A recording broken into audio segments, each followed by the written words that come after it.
In this video, we will be talking about pricing. Pricing is another P that's important for companies to get right. And in terms of, we talked about products, and now we're going to be talking about pricing. Products are used to create value, right? So every company needs to have a good product, a high quality product or a service in order to compete in the market. And companies create value through products. But they also need to capture the value that they've created. And the way that they capture value that they've created through their products is by using pricing. So the role of pricing can be summarized as capturing value that has been created by a company through their products. So pricing is one of those things where if you price it too high, you're going to scare people away. You're going to offend people. They're going to say that, oh, it's not a fair price. You're trying to rip us off. So they may switch to a competitor and you won't realize any sales. If you price it too low, on the other hand, then you may not be rewarded for the value that you've created, and you may be, leaving money on the table. So pricing is one of those things where it can get kind of tricky, and you need to find the optimal price that will work for both parties, the consumers, the customers, and the company. And just to, before we get into any deeper, pricing can be approached from broadly two different perspectives. Pricing is one of those areas, one of those P's where it draws a lot of concepts and frameworks from finance and accounting, and from economics. So it can be very quantitative, numbers oriented, because price is a number. So it can be very quantitative. But on the other hand, there's another approach to pricing, which is more of a psychological or a behavioral approach to pricing. And these two pillars, they're sort of complementary, and companies need to be adept at using both of these to be successful. And I will be, informing you both on both approaches to pricing, from a numbers or a quantitative perspective, and then also from a behavioral and a psychological perspective. So in this video, I will expose you slightly to the quantitative perspective through some calculations, which will give you an idea of how pricing can be accomplished from a quantitative and a numeric perspective. So there are a couple of pricing strategies that companies widely execute. And the first one is called market skimming. So, typically it goes short for skimming. And basically what this is when a company utilizes a premium price, a high price. So they charge, when they introduce a new product into the market, they charge a very high price. And there's several reasons as to why they may want to do that. Well, first of all, it's because they want to realize a high margin. So in other words, because they charge a higher price, they may not be able to sell in volumes, right? Their quantity sold, their volume may diminish, may decrease, but for every product that they sell, they're going to realize a significant amount of margin. So one of the goals is of using a skimming pricing strategy is to experience a high margin at the expense of volume. And typically, this type of pricing strategy occurs at the introduction stage. So there's a couple of stages in the PLC, the product life cycle. There's the introduction stage, the growth stage, the maturity stage, and the decline stage. And this type of pricing strategy, typically you can observe it at the introduction stage. And a lot of the luxury brands, luxury good marketers, use such a pricing strategy to differentiate their brands from the mass market brands.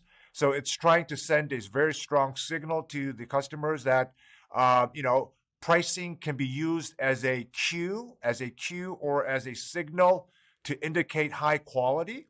So people interpret this, if the price is very high, then they may infer that the quality is also high.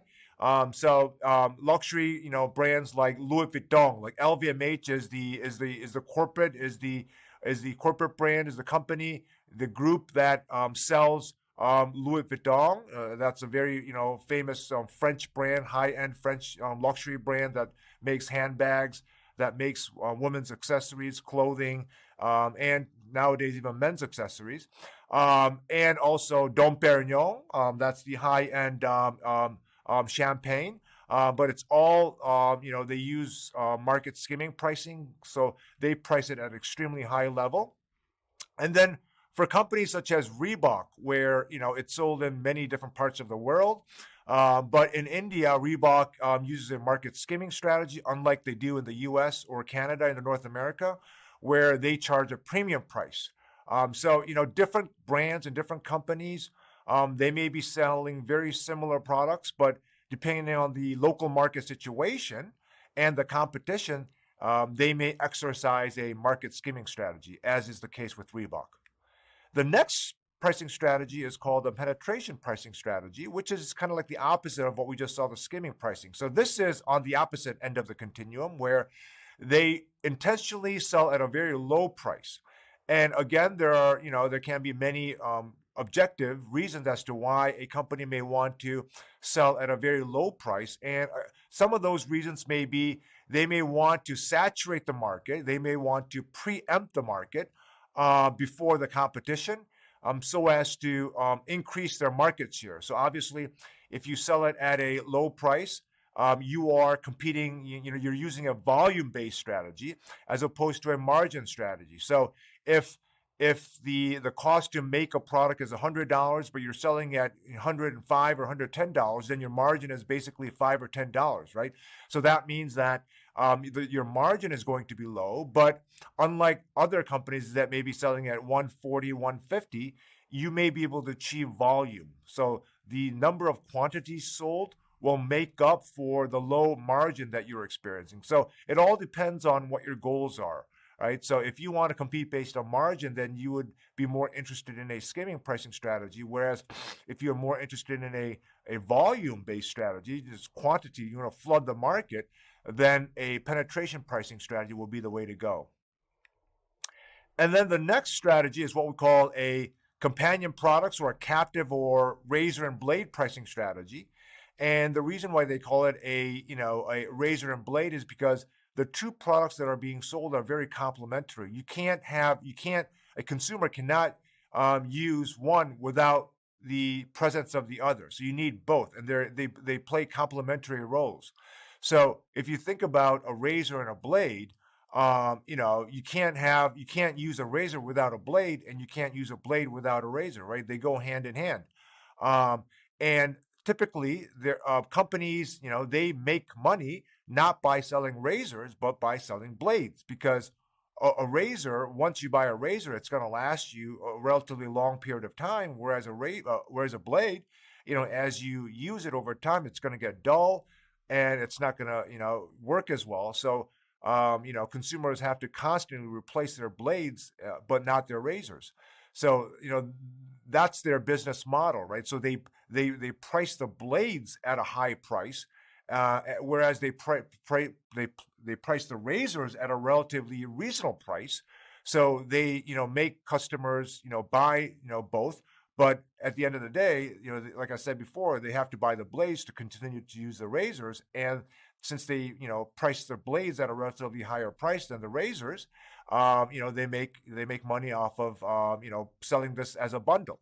And we see a lot of products like this, not only for razors and blades, but another great example would be video games and consoles, right? I mean, Sony or Microsoft, you buy a console, but what's the use of a console without the games? So, these companies, these video game companies, make money by selling video games, the software, not necessarily the consoles, because you only need one or two consoles, but people have 10, 20, 30, 40 video games.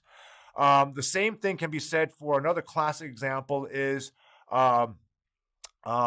printers and cartridges, right? I mean, we've all experienced this before, right? I mean, Dell and HP, they sell printers and cartridges, but they make money selling cartridges because cartridges are expensive. You buy a printer that's going to last you, a couple of years, but you've got to constantly, replace the cartridges as you continue to use the printer. So all of these examples are, bundles of products where they go hand in hand, they're complementary, and they charge the other product, the one that customers need to replace more often, because they know that in order to, benefit from, this bundle, people need to buy the blades or the cartridges or the games. Another pricing strategy that's very popular among typically, more so, that's more widespread in the, B2B, the business to business, or in the industrial marketing context is a pricing strategy called a value-based pricing strategy. And basically what this is that it's a market-driven, it's an externally driven oriented approach to pricing where the price that the firm determines is based on how much they think their product or service is of value to the customers. So the key to pricing, using this pricing strategy, is to understand how much value they think their product or service is worth to the customer. And therefore, this can become very subjective, right? So if you are, let's say, a company that sells, like Calvin Klein or Louis Vuitton or Christian Dior or Gucci, these, let's say, luxury brands, or, that sell high-end apparel, premium apparel. The value that they create is very subjective. Why? Because it's like experiential value, it's social value, and it's hard to put a monetary tagline on such values. Why? Because they're very intangible and they're very subjective. So that can be problematic. Therefore, such a value-based pricing is more popular when that value is more tangible, when it's more objective, like economic value. So the cost savings, right? So how much a company or a consumer can save in terms of money when you use my product relative to the competition. Well, then that cost savings that the company or the consumer will realize, that should be, factored into the price that the company sells to the company or the customers. And that's what value-based pricing is. So just to give you an example of a value-based pricing using Caterpillar, right? Caterpillar is the American company, the well-known American, they go by CAT, that sells tractors or, these, big earth-moving, machines. And let's say that, if the tractor's price, if the Caterpillar's tractor's price is basically the same as, let's say, a competitor's tractor, then, they would be able to only sell it for $90,000, right? If my tractor is basically identical to a competitor's in terms of functionality, in terms of the capabilities that it can do, and so forth, then, I have no, I can't justify charging a higher price. So I'm going to sell it at $90,000. But if, if there's a price premium for superior durability, if the Caterpillar's tractor has superior durability compared to the competitors, then they could attach a price premium, let's say, of $7,000. And if there's superior reliability, it doesn't break down as often, and you can use it longer, then they're going to charge a premium of, let's say, $6,000. And if there's superior service in terms of, faster service, faster turnaround, friendlier service, more, competent service, then they're going to charge a price premium of $5,000. And if there's better warranty, a longer warranty on the parts, because these things do break down, then there's going to be a price premium of $2,000. So if you add all that up, $7,000, $5,000, or $6,000, $5,000, $2,000, to that $90,000, then the price that Caterpillar can charge to its customers is $110,000, right? Because that's the additional value in terms of durability, reliability, service, and warranty that Caterpillar provides above and beyond the competition. So they're going to be able to charge, a price of $110,000. But if they give a discount, let's say of $10,000, then the final price that Caterpillar will be able to charge. Now, whether the customers accept this or not is a different story. is $100,000. So compared to the competitor, they're charging $100,000. Why? Because they're providing more value to the customers. Now, the problem, one can say, a critique of this approach just based on, this is that, hey, wait a minute. I mean, if I'm a customer, I may challenge Caterpillar and say, hey, what gives you the right to charge $7,000 for superior durability? Why $6,000 for reliability? Why $5,000 for superior service? Why $2,000 for longer warranty, and so forth? I mean, that $7,000 is subjective, right? I mean, I may argue that maybe that should be $6,000 or maybe even $5,000 and not $7,000. So, it can be, sort of subjective, and it could be open for argument. So it goes back to my, argument in the previous slide. I mean, if there's a way to quantify the added value that, Caterpillar is providing, that's more objective, that's less open to debate, then, it's a little bit more difficult for the customers to argue, and they may be more willing to accept the final price. So, I mean, these are the challenges of value-based pricing. Although it's a very popular and it's being used, widespread by leading, global companies. Not every, pricing strategy, is perfect. There's going to be pitfalls. There's going to be deficiencies and weaknesses. And this is one example of weakness of value-based pricing. So global pricing, from a global pricing perspective, there can be three different perspectives. An extension, which is basically you're applying the same pricing in overseas market, in local markets, as you are in your home market.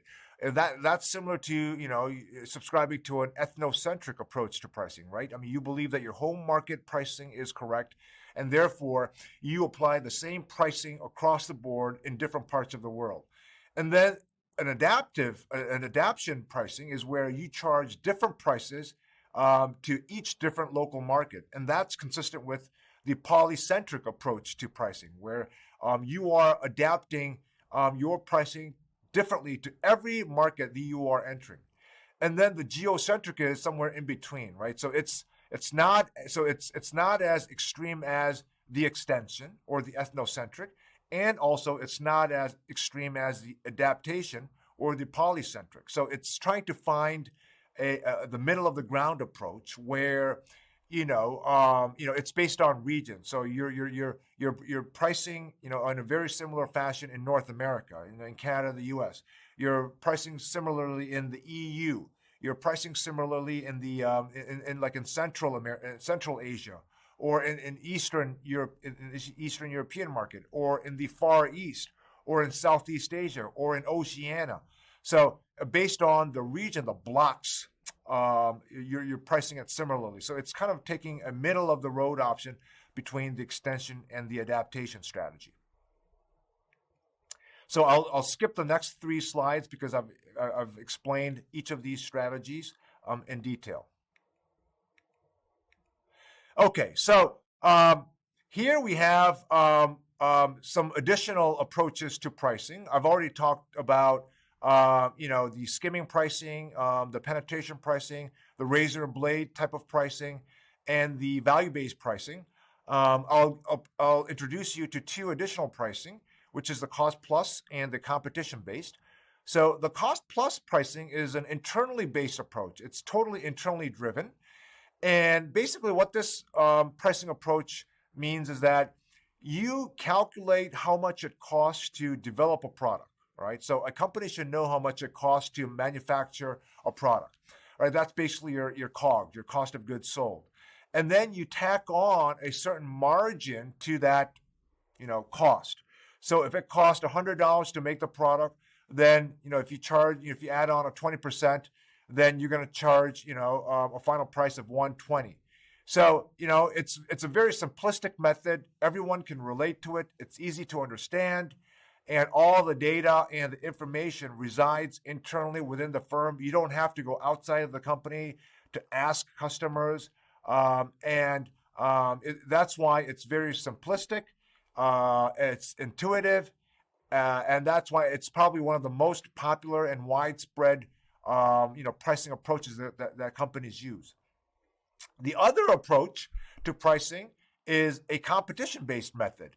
And this is basically you're observing what your close competitors are doing, and you are taking that into consideration, and you are pricing around that ballpark. So if your competition is pricing their products at $100, then you don't want to be too far off from that 100, because then they'll beat you, in pricing, right? So you may price it, let's say, give and take, $3. So it'll be between 97 and 103, or it could be give and take $5. So the reference point, the benchmark, is basically the competition, and you are factoring that into your pricing. And then we talked about value-based pricing, where a company determines its price based on how much the customers are willing to pay. But how much customers are willing to pay will be determined. It's a function of how much value that they believe that your product is worth, right? So it's based on the perceived value, right? So again, this is a externally driven. It's a market-driven approach. So you have to do a lot of market research. You have to reach out to the customers and collect data, from the customers. That's why it's a little bit harder. It's more time, and consuming, and there's a lot of moving parts. Whereas, competition basis is basically observing what competitors are doing, and the cost plus pricing is internally driven, and all the information and the data that you need to arrive at your pricing resides internally, and therefore it's a lot faster to do, and it's a lot simpler to do. So these are the different pricing approaches. A lot of the times, companies may use more than one. They may use cost plus, and they may also factor in competition. So, it's not, some companies may stick to one, but other companies, they may utilize more than one, depending on their situation and their philosophy towards pricing. So this is an example of value-based pricing in a B2C, in a consumer, product context. So, we all know these energy-saving, light bulbs that, you can find, at Home Depot or Ace, a lot of the hardware stores, or at any grocery stores nowadays. And you can just see right off the bat, in the packaging, it says save, $369, right? So the value that these type of brands and products is trying to communicate to, the consumers is economic value. So if you use these type of light bulbs, although, the initial upfront cost is more expensive compared to a traditional light bulb, over time, if you use these light bulbs long enough, you're going to save on utility bills. Now, whether that's, $369, that's open to debate. A lot of people will discount that. That's what the company says. It probably may not, amount to that much, but there's scientific research showing that it does save money. It's just a matter of amount, which is a different story. But at the end of the day, consumers or companies will save money, so it's economic cost, economic value that these products and brands are trying to deliver to the customers, and therefore it's a prime example where value-based pricing can be effective. Why? Because the value that they're providing is cost savings. It's economic value. Therefore, the cost savings that the customer or the companies will experience by using such products over their traditional light bulbs, that cost saving needs to be factored into the final price that they're going to charge to the customers. Now, let's take it at face value, that's $369. Just as an example, whether they tack on that much, they probably won't. They'll probably take a fraction of this and add this to the final price to make it more, so it gives more incentive, right, for the customers to purchase these type of light bulbs, or else the price will be, ridiculously high. So they do need to factor in that, okay, if the cost saving is X amount, we can't factor all that X amount into the pricing, or else customers will lose motivation to buy. So it'll be a fraction of that X, but still some fraction of that cost savings need to be factored into the final price. This is what we call a value-based pricing thermometer. And the way to interpret this, thermometer is the following. So if we go from the bottom to the top, we have the cost of goods sold, the COGS. That's how much it takes a company to make the product. And then right above that, we have the actual price. And then above that, we have perceived value. So that's how much value that the customers believe in, right? That's how much the customers think of the product or service. And then we have the objective value. So another word for objective value is true economic value. So the objective value is how much value that the company believes in. So obviously you can see that the objective value is higher than that's above the perceived value. Why? Because obviously, that makes sense, because the company believes their product is more valuable than the competition. So it makes sense that objective value is located on top, above perceived value, because from a company's perspective, they believe that their product is worth more than what the customers believe in. Right? So that's why objective value is from the company's perspective, and that's why it's located above perceived value. So having said that, if you look at the left hand, there's what we call the marketing efforts and the price of substitutes. So through marketing efforts from the company will try to elevate that perceived value. So they'll try to move that perceived value up through marketing efforts, right? Through advertisements, through Salesforce, through developing better products, and so forth. So that could be one of the critical roles of marketing. Through marketing, the role of marketing is through marketing efforts to increase perceived value. So you will see that the difference between perceived value and actual price is the customer's incentive to buy, customer's incentive to purchase. So the customer's incentive to purchase will go up when perceived value is increased and actual price stays the same, right? I mean, think about it. If the actual price stays the same, but I believe that the product that I'm about to consider purchasing, the perceived value of it goes up, then that gives me more incentive and motivation to buy. And then the opposite can be said from the other side of the coin, which is firm's incentive to sell. So the firm's incentive to sell would be price minus COGS. So let's say that the COGS stays the same, but the actual price that they're able to charge the customer goes up. Then that provides more incentive for the companies to sell. So, like I said before, true economic value and objective value are used interchangeably. They basically mean the same thing. And another way to interpret true economic value, objective value, is this can be interpreted as the maximum price that a firm can charge to its customers without losing the customers to a competitor. So again, another way to interpret this true economic value is the maximum price that a company can charge to its customers without losing them to a competitor. So in this definition that I just said, there's a subtle word that's very important, that stands out. It's subtle, but it's a very important word. And that word is may, right? They don't have to charge this price, but they may charge, or they can charge this price. So can is the subtle but key important word, right? So it's not the price that they should or must charge, but it's the price that they can charge. So TEV can be expressed as the price of the next best alternative product, right? Price of the next closest competitor, plus the value of the performance differential between my product and that next best alternative product. So in symbols, it would be if A is my product and B is the next best alternative offering, then TEVA would be equal to the price of the next best alternative product, the next closest competitor's product, the price of that, plus the difference in value between what my product provides, which is A, and the value that the next best alternative offering provides, which is B. So VA minus VB is the value differential between my product and the next best alternative product.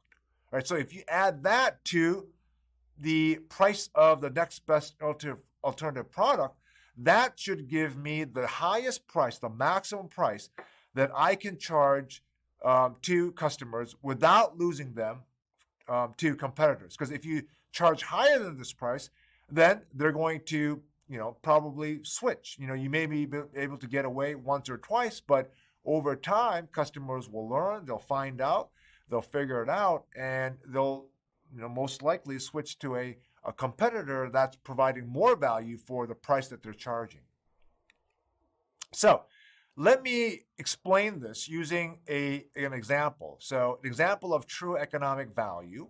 And this is an example of a toy manufacturer. So let's say that a toy manufacturer is trying to buy an air filtration system to use in their factories. Okay, so they have a reference, which is reference. You can assume this as the next best alternative offering. So it's the next best competitive product, and then this air filtration system. They're trying to sell this new air filtration system to this toy manufacturer. So regarding the existing next best alternative product, the operating cost per hour is $10. The probability of the system crash, if the air filtration system crashes, the probability of that crashing over a year is 20%. And the next best alternative offering that's being sold in the market, it's priced at $75,000. Whereas this new air filtration system that this toy manufacturer is considering, the operating cost is $15 an hour, and the probability of the system crash for this new product is at 1% over the year.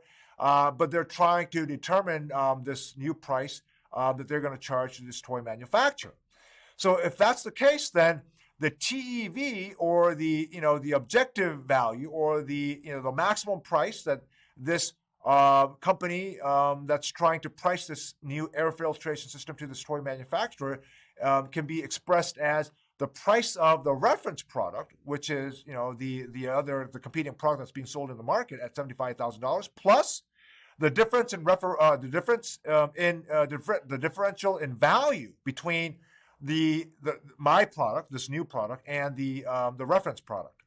So that would be system crash savings minus the added operating cost, right? The system crash savings minus the added operating cost. So this is the equation. Now, if you plug in the numbers, according to this word equation, it would be 75,000, where that's the price of the reference, plus 0.2, which is the 20%, times the $100,000, minus the 1% times the $100,000. Oh, so I think one piece of information that's left out in this table here is if there is a system crash, you're going to lose $100,000, right? So that's not expressed in this table, but if we include that additional piece of information in this table, the probability of the system crash is 20%. But if there is a system crash, then the loss in monetary cost is $100,000. So it's 0.2 times $100,000 minus 0.01. That's the 1% times $100,000, right? So that's the monetary loss in case there is a system crash, minus 2,500 hours, 2,500 hours, times $15 an hour, minus 2,500 hours, times $10 an hour, and that will give you 12,500. Whereas the loss in system crash will give you $19,000. So if you take the differential between $19,000 and $12,500, that's going to give you what? That's what is it? That's $6,500. So if you add that on to $7,500, that's going to give you $81,500. So that's the maximum price that this company can charge to its customers. But that doesn't mean that necessarily they will charge that price, but it's the theoretical kind of maximum price that they can charge to its customers without losing them to a competitor. Now, compare this to the next slide, where now in this table, everything stays the same except for the probability of the system crash. So if we go back to the previous slide, you'll see that if you look at the second column for the new column, the probability of the system crash is 1%. So this is what the manufacturer tells the toy manufacturer. So the company that's trying to sell this air filtration system will tell the toy manufacturer that, okay, we believe that the probability of the system crash is 1%.